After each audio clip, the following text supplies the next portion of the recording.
Hello. Hello, everyone. Hi. Thank you all so much. So, I'm going to start this off with just a small question for you all. Take a look at the 16 students up on the screen behind me. What do you think every single one of them has in common? Just ponder that for a second.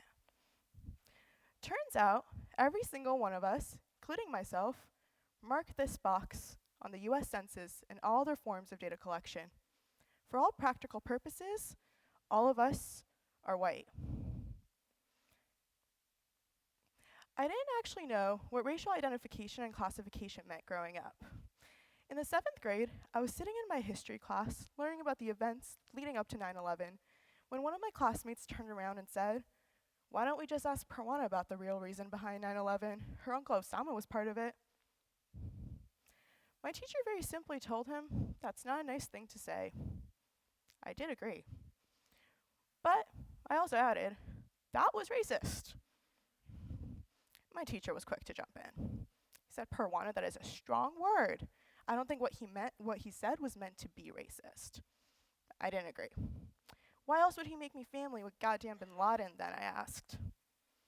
My teacher asked to see me after class. When class ended for the day, I went up to him and he told me I was disruptive to the classroom environment and that I had used offensive language. He handed me a detention slip. I had never in my life gotten in trouble at school before that day. And so when class ended, instead of going to the detention hall, I walked myself straight to the principal's office. I was committed to making my case.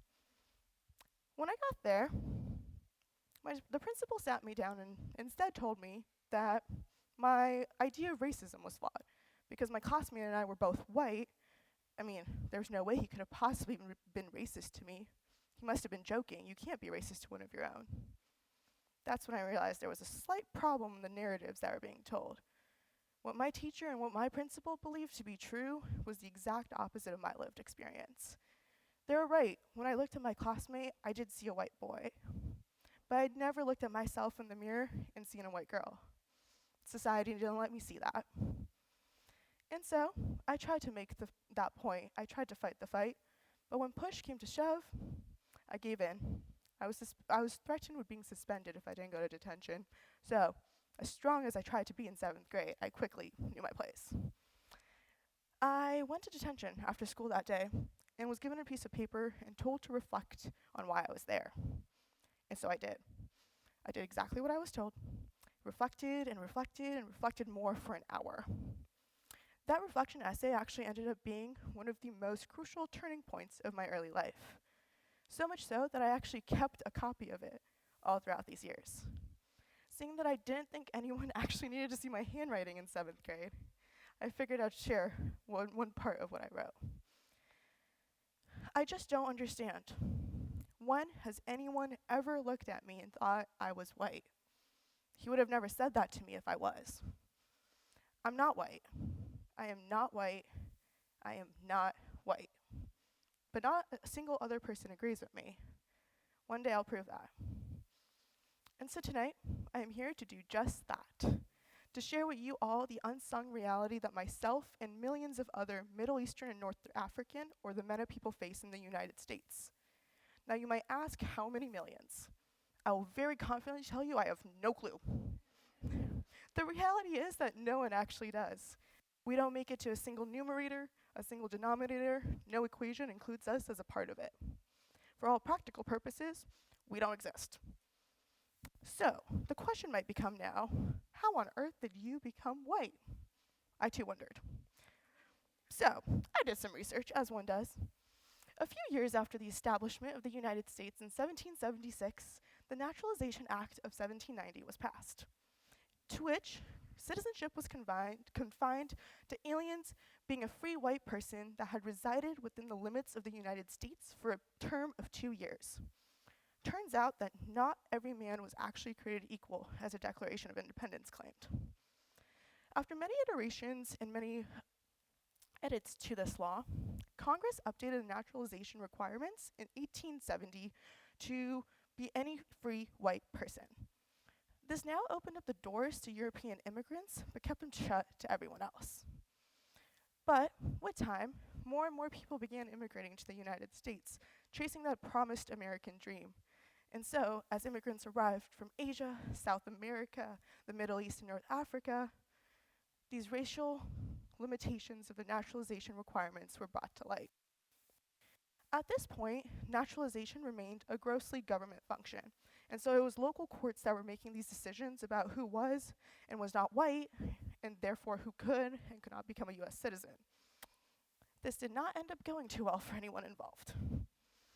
In an effort to make this process a little more standardized across the country, in 1906, another Naturalization Act was passed that basically put the Bureau of Immigration and Naturalization in charge of all matters pertaining to the naturalization of aliens.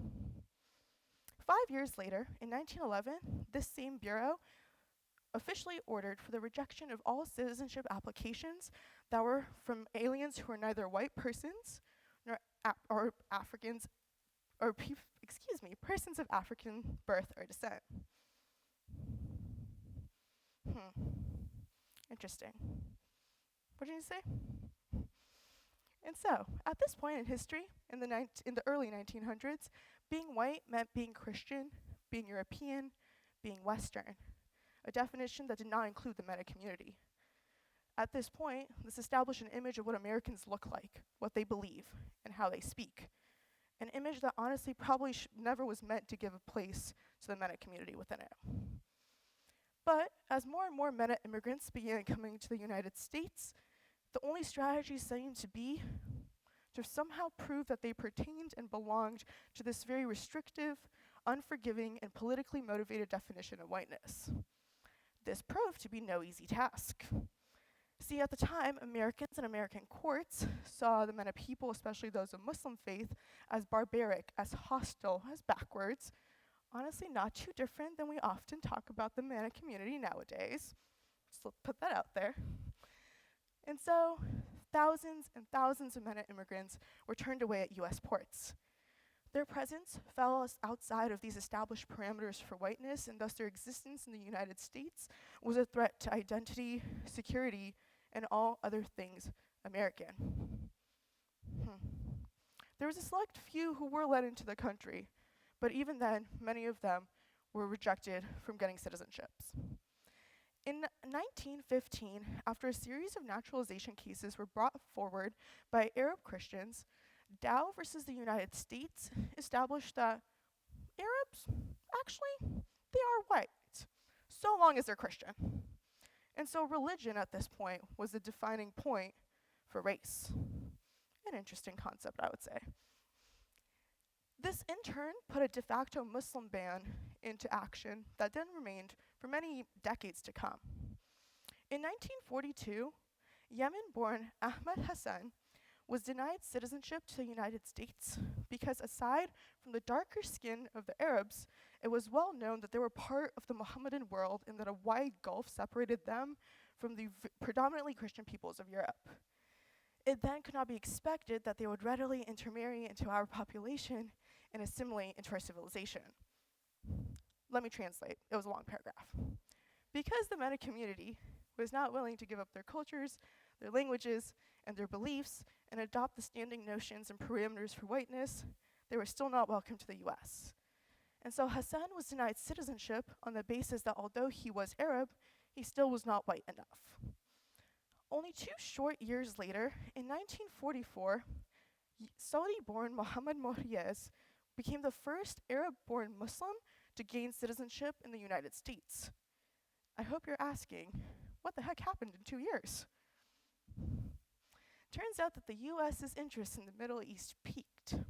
The Saudi Arabian oil industry seemed very promising.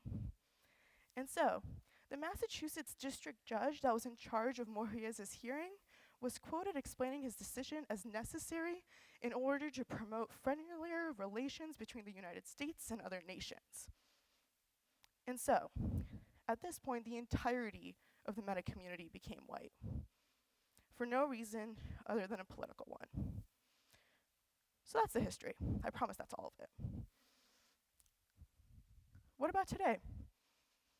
Turns out this very political labeling of the MENA community as white about 80 years ago still has very real and unfortunately damaging and detrimental impacts for the MENA community as a whole.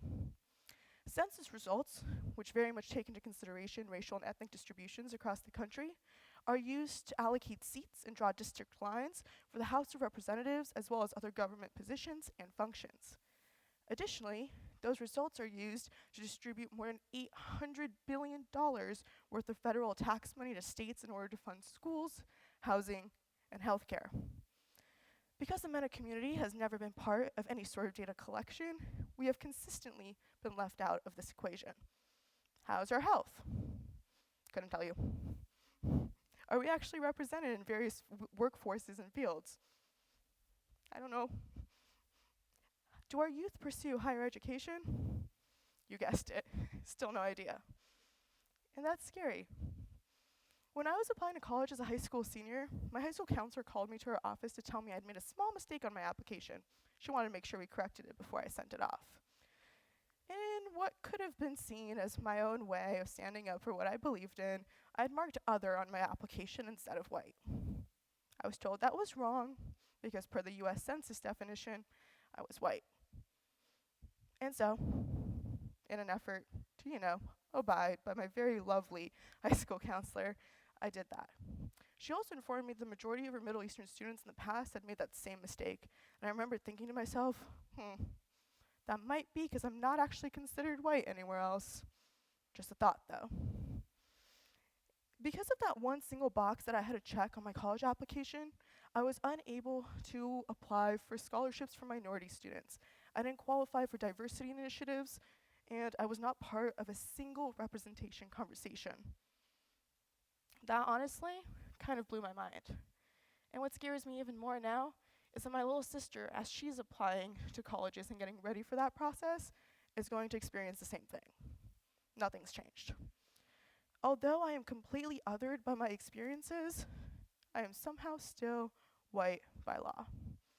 I am white by law, even though the first question people ask me is where I'm actually from.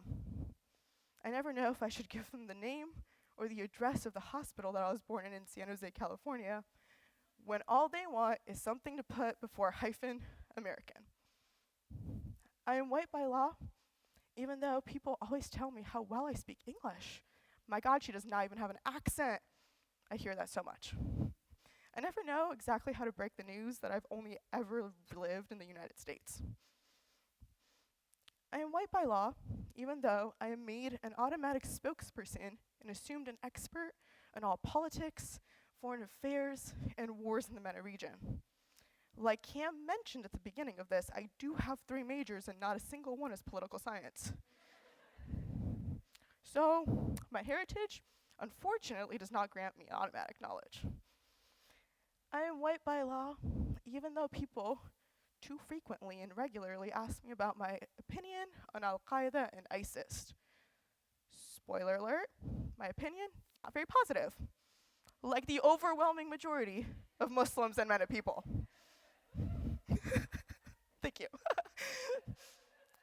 I am white by law, even though I am randomly selected for additional screening every time I walk through the TSA.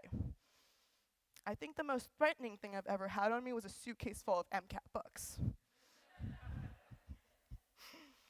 I am white by law, even though I'm told to speak English on an airplane because someone near me is feeling a little uncomfortable. I'm just telling my parents I love them before takeoff, granted in Farsi. I am white by law, even though I have been spit on for murdering 3,000 Americans on 9/11. My 3-year-old self did not know what was happening, and now my 21-year-old self wishes it never had. I'm studying to save lives, not end them. But why does that matter? When people look at me, they narrate my story for me. And let me be the first to tell you, it is not the story of a white girl. So now I pose a question to you. Should I actually be considered white by law? Just think about that for a second. I am hyper-visible in my daily life, yet completely invisible on paper. It's kind of scary sometimes to think about that. Over the years, from the day that I got detention in 7th grade for speaking up for myself, till today as I stand up here in front of you all on this stage sharing that story, I've realized that there's a cloak of invisibility that covers the MENA community, unfortunately, in the United States. Being legally seen as white, yet simultaneously being seen as people of color in society, puts us at compounded disadvantage. You see, we're white without white privilege, and people of color without recognition, or even the off chance of protection. Under Title 13, Section 124.103 of the Code of Federal Regulation, socially disadvantaged individuals are those who face racial and ethnic prejudice based on their identities as members or as groups, and without regard to their individual qualities. Would the MENA community fall under that? I think you could all guess my answer. A strong yes. However, we never will actually know until we're able to collect data, to do statistical tests, to conduct studies, in order to actually create a representative image of what the MENA experience is like and what being MENA in the United States really is. And we can't do that without a box. I look forward to the day where I could look at a government document and see a box that I actually identify with. Recognition is a privilege, one that unfortunately the MENA community has not had and continues to not have up until this very day. And looking back, I'm thankful. I'm thankful that I did get detention in 7th grade. Never thought I would say that 10 years ago. It helped me recognize my simultaneous hypervisibility and invisibility in American society. I hope today and tonight I was able to make this community, the MENA community, visible to you all in some way. And I hope in 10 years, when you're looking at the 2030 census, you think back to this talk. Because hopefully, at that point, it no longer looks like this, and rather like this. I hope that we as a society are able to work together, whether as members of the MENA community or as allies to the MENA community, to remove this cloak of invisibility. Thank you.